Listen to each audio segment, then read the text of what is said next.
আসসালামু আলাইকুম। খুব বৃষ্টি হচ্ছে, তারপরও চলে এলাম, কিছু করার নেই। ভাবলাম শাকগুলো কেটে নেই, কারণ প্রচণ্ড ঠান্ডা পড়ে গেছে। বিসমিল্লাহ।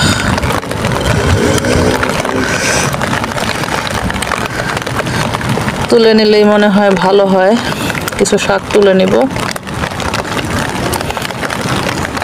মাশাআল্লাহ, অনেকগুলো শাক তুলে ফেলেছি। বৃষ্টি হচ্ছে তো এই তো দেখতে পাচ্ছেন, অনেকগুলো শাক তুলে নিয়েছি আজকে।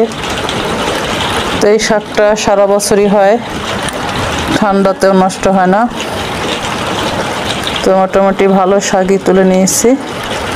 তো সবাই ভালো থাকবেন। ভিডিওটা ভালো লাগলে অবশ্যই শেয়ার করে দিবেন। আসসালামু আলাইকুম।